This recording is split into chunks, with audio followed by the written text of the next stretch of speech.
안녕하세요, 여러분. 오늘은 통일 독일과 사회복지라는 주제로 여러분을 만나게 되었어요. 특히 이제 풍성한 한반도를 위한 통일 SOS 중동 아카데미인데요. 여러분 오신 거 환영합니다. SOS란 스터디, 오픈, 세이브 이거죠. 스터디는 사실 연구라는 공부를 이제 벗어나서 여러분 공부하면 머리 아파, 그지? 공부를 벗어나서 연구라고 생각해 볼까요? 무엇에 대해서? 통일에 대해서 연구하고 또 통일에 대해서 마음을 열고 또 이런 여러 가지 연구나 지식들을 세이브해서 저장해서 결국 우리나라가 통일됐을 때 함께 하는 거죠. 세이브. 세이브를 구하다는 뜻도 있습니다. 그래서 구해보자. 나라를 구하는데 힘을 합해보자. 그런 거국적인 뜻이 있는 내용입니다. 그래서 어떻게 독일이 통일하고 사회복지는 어떻게 이루어졌는지 여러분들과 함께 살펴보면서 우리나라는 통일되면 어떨까? 이런 걸 한번 생각해 보자는 뜻입니다. 짧은 기간 동안에 뭘 다 알 수는 없고요. 저도 다 알지 못합니다. 다 가르쳐 드릴 수도 없고요. 그렇지만 우리가 짧은 시간 동안에 통일에 대한 긍정의 에너지를 모아보자. 그런 뜻입니다. 이렇게 훌륭한 프로그램을 만들어 주신 분은 통일교육협의회입니다. 통일교육협의회가 풍성하게와 함께 여러분들에게 이렇게 좋은 기회를 마련하게 됐습니다. 짧은 시간 동안이지만 즐겨주시기 바랍니다. 그림 마음에 드시죠? 예, 여러분 그림 봤을 거예요. 통일교육협의회의 아이콘입니다. 고리라는 뜻이죠. 연결고리. 누가 누구를 연결했을까요? 예, 남과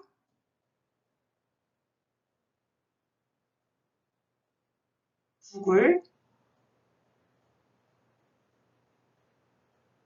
연결. 예, 연결했다고 보여지죠. 그래서 이런 수달의 수달이 여기저기 도랑도랑을 다 다니면서 먹이 활동을 하거든요. 그런 거 보면 순하고 귀엽고 다양하게 다니는 한반도의 통일을 위해서 다양하게 다니는 그런 아이콘을 선택한 것 같아요. 20년, 20살이나 됐어요. 여러분이 혹시나 DMZ에 가거나 하면 이제 갈 프로그램이 또 있습니다. 저희 함께 이제 통일을 다지는 행진을 하게 될 건데요. 그때 한번 우리가 다시 고리에 대해서 생각해보는 그런 시간이었으면 좋겠습니다. 빨간 가방 특히 요거 통일 가방입니다. 빨간 가방 메고 있죠? 그래서 통일교육협의회가 하는 일이 이제 전국 자전거 일주도 하고 세계 일주도 꿈꾸고 있습니다. 통일을 위해서 다 이루어지는 행사들이죠. 그림을 한 장 넣었어요. 여러분 어때요? 최근에 이제 장마도 길었고 또 태풍도 어마어마한 것이 세계나 지나가고 우리나라 역사상 이렇게 험악한 때가 없었던 것 같아요. 그래서 또 이제 이런 걸 내면 또 비야? 이럴 수 있겠지만 비를 누가 막아주고 있죠? 우산이 막아주고 있어요. 우산을 얼마나 크고 튼튼한 것을 준비하냐에 따라서 나무나 대지나 또 집이나 집안에 있는 사람들이 모두 행복한 것이 사회복지입니다. 사회복지고 사회보장이고 그렇습니다.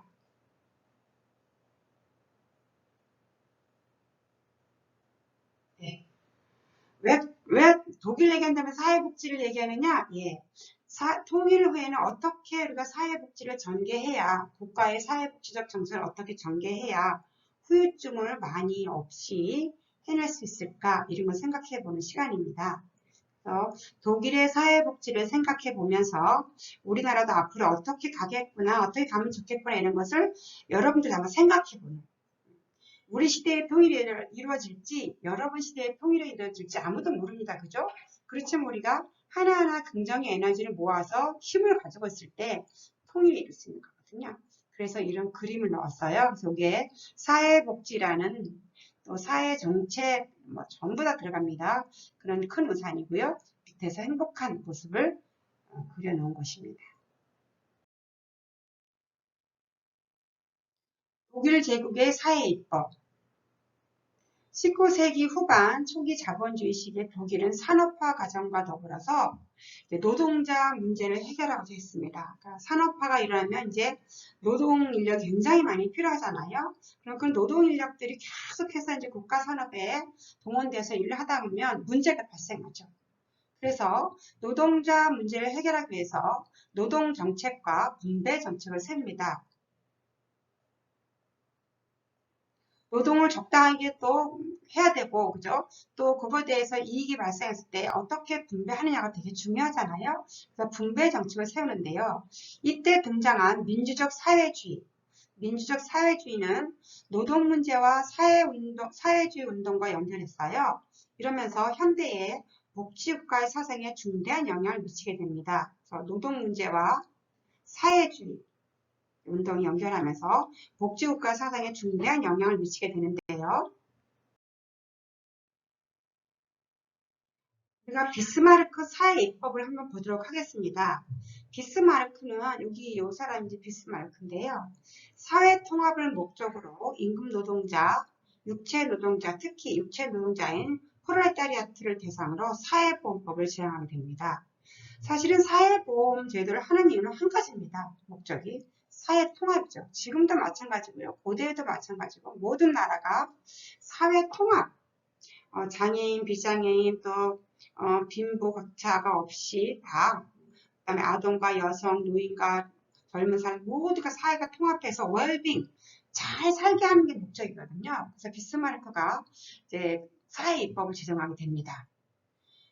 그러면서 이제 산업재해 보상을 국가가 책임져요. 국가가 지원하는 산재보험을 먼저 만들고요. 의료보험법, 그다음에 연금, 실업보험법, 수공업자의 법정 사회보험 가입까지 확대해서 계속해서 이제 사회보험법을 만들어냅니다. 그런데요, 비스마르크의 사회입법은 사실 사회주의 진압법과 함께 실행되었습니다.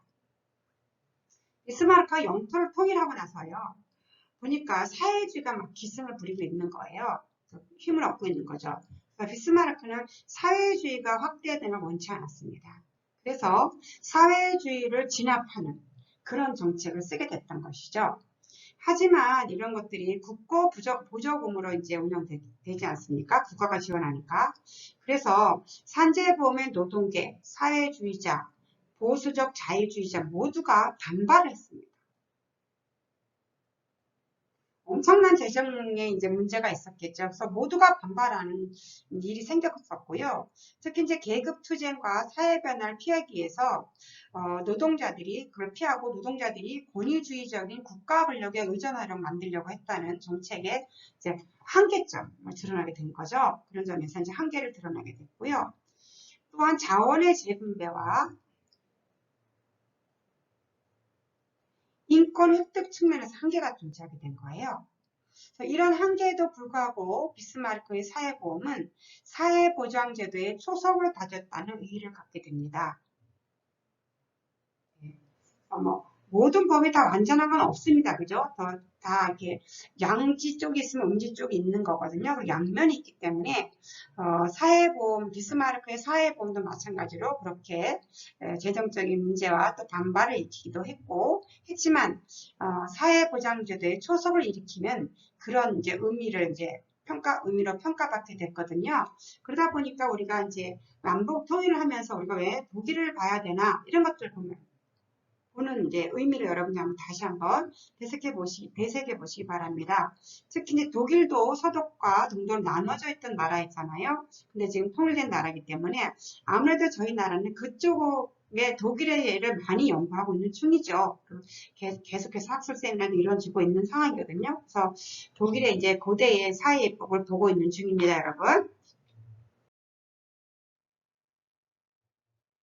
그래서 독일 지역의 사회 통합을 위한 사회 입법을 한번 보게 되면요. 그림을 그려서 한번 같이 볼게요.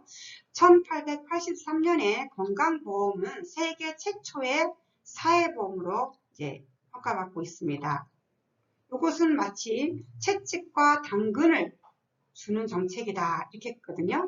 채찍과 당근이란 무엇일까요? 어쨌거나 무언가에서 억압하고 또 달래고 이런 정책이죠. 이렇게 나왔습니다. 비스마르크가 영토를 통일하고 나서 내부적인 통일을 원인 거죠. 민족의 내부적 통일. 다양한 민족으로 이루어진 독일이잖아요. 그래서 내부적 통일을 위해서 사회 통합의 필요성을 절감합니다. 그래서 어떤 것이 채찍이고 어떤 것이 당근인가 한번 살펴볼까요? 그러니까 사회 통합을 하려면 어쨌든 그들에게 당근을 먹여줘야 되죠. 예.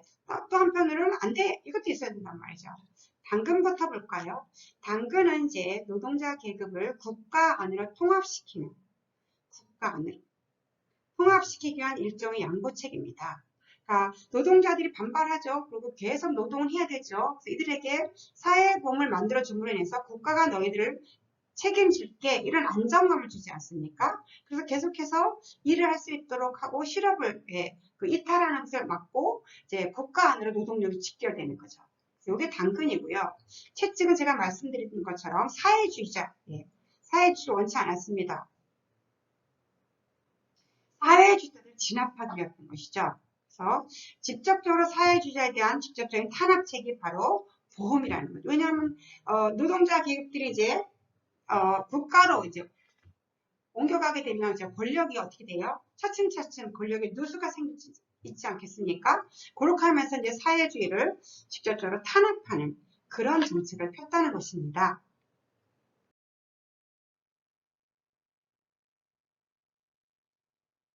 산재보험과 건강보험과 연금을 보겠는데요. 산재보험은 1884년에 노동자를 완전 배제한 채 자본가가 산재보험 조직을 장악하게 됩니다. 결국 노동자를 위하여 만든 보험인데요. 자본가가 산재보험을 장악합니다. 그렇게 하면 어떻게 될까요? 자본가는 보험공단 운영비를 제외한 모든 비용을 이제 자본가가 냅니다. 그럼 여러분 돈을 그냥 내나요? 왜 낼까요? 원하는 게 있죠. 대신 그래서 자본가는 산재보험에 대한 통제권을 갖게 됩니다. 산재보험에 대한 통제권을 확보하다 보니까 결국 노동자들을 보호하는 당근 정책으로 이렇게 만들어진 건데요. 결국 노동자들이 맘대로 산재 신고를 할 수 없게 하고 또 산재가 일어날 때 은폐하게 되고 결국은 열악한 노동 환경이 계속해서 유지될 확률이 높은 거죠. 결국 산재보험이 이제 자본가를 대변하는 어떤 그런 역할을 또 하게 된 거죠.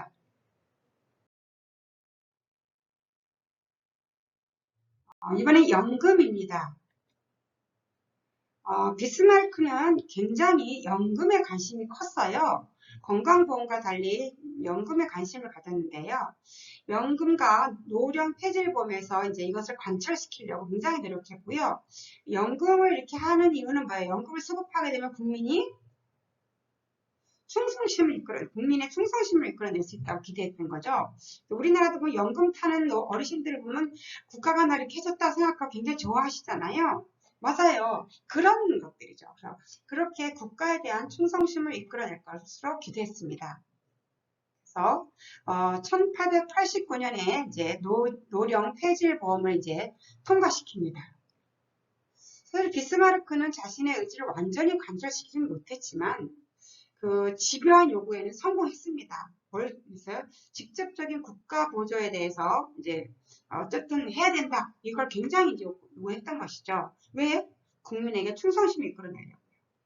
그래서 제국 재무상이 50마르크의 정액 기초연금을 지급하기로 했습니다. 정액. 같은 금액. 그렇지만 이제 코퍼타리즘 협조 콜라보레이션 같은 코퍼타리즘 조직에는 이제 실패했고요. 운영위원회가 이제 통제를 하는데요. 노동자와 사용자가 파견한 동세인을 구성해서 통제를 하고 재정은 노사 양측이 각각 반씩 부담을 하게 됐습니다. 그래서 비스마르크는 굉장히 연금에 대해서 엄청나게 관심을 가졌다는 사실입니다. 독일 제국의 이제 초기의 사회 입법을 이제 요약해 보게 되면요. 썸머리를 보면 1870년대 독일 통일 후에 당근과 채찍 정책의 하나로 사회보험을 시행했다는 것이죠. 그죠? 여러분.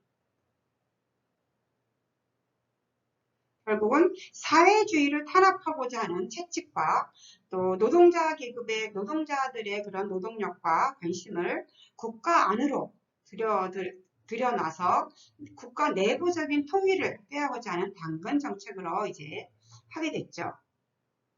그리고 1883년 건강보험은 보험과 1880년 산재보험, 89년에 노령 폐질보험을 실시했고 자본가는 이제 자본이 어마하게 많은 사람들 찬성하고 또 중소자본가들은 반대했습니다. 왜냐하면 본인들이 많이 부담해야 되니까 그죠?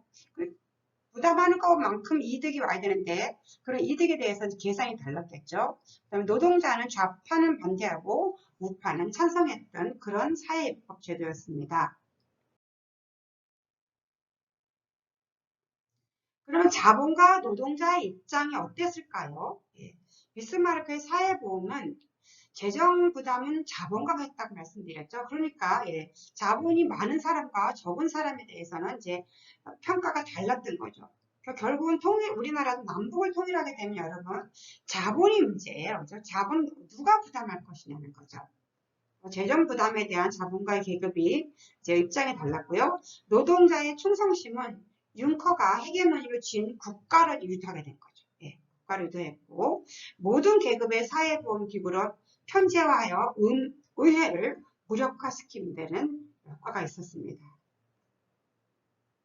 이 모든 것이 결국은 비스마르크의 고등 전략이었던 것이죠. 국가를 통일하고 내부적으로 통일하고 이제 기반을 견고하게 하고자 하는 고등 전략이었습니다.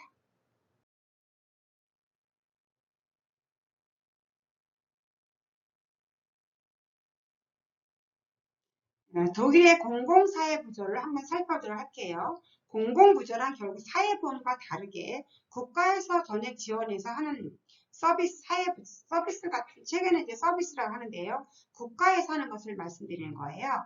그래서 독일의 현행 사회부조도 수세기 전 구빈제도에서 기원하게 되고요. 산업화가 이제 진짜 발달하면서 이제 변화가 일어나게 됩니다.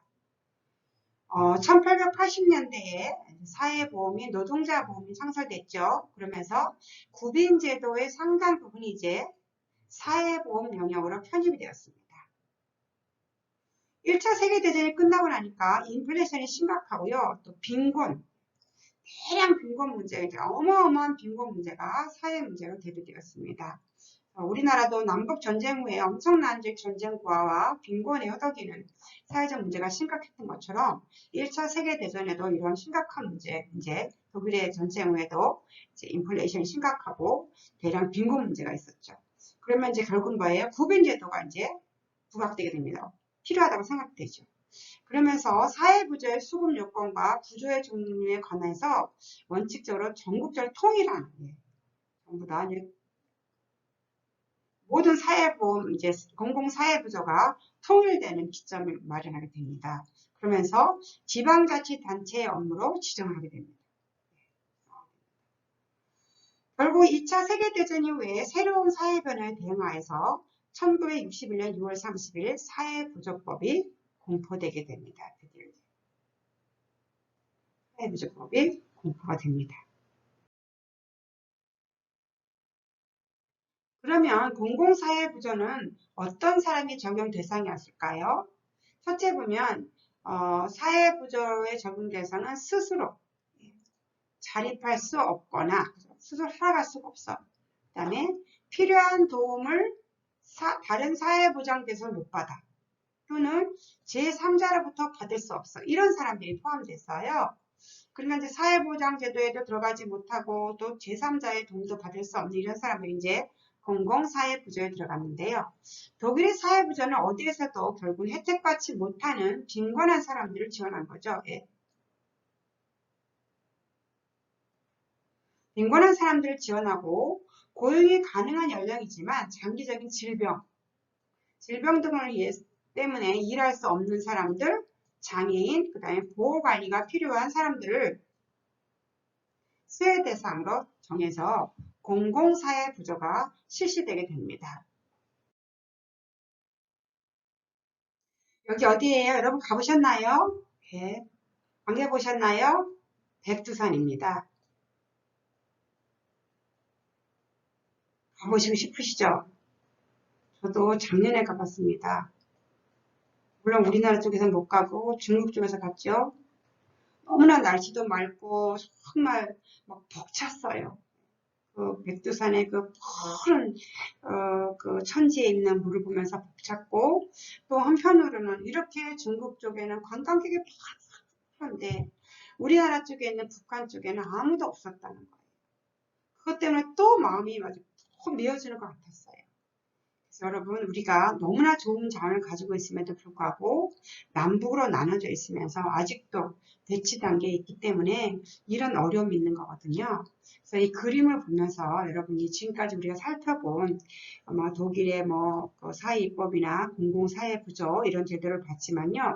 이런 모든 것들이 결국 기반이 되어서 남북 통일이 되었을 때 모두가 백두산에서 한라산까지 공평하게 행복하게 사는 그런 걸 꿈꿔야 되지 않겠습니까? 그런 차원에서 제가 그림을 넣었어요. 여러분 한번 살펴보시고 그런 꿈을 가지시기 바랍니다. 통일에 대한 긍정의 마인드를 모아서 우리가 학업도 열심히 하고 또 개방적인 마인드를 여러 가지로 수용하고 그렇게 이제 지식을 축적하는 그런 것들을 해보자고 그림을 넣었습니다. 수고 많으셨어요. 감사합니다.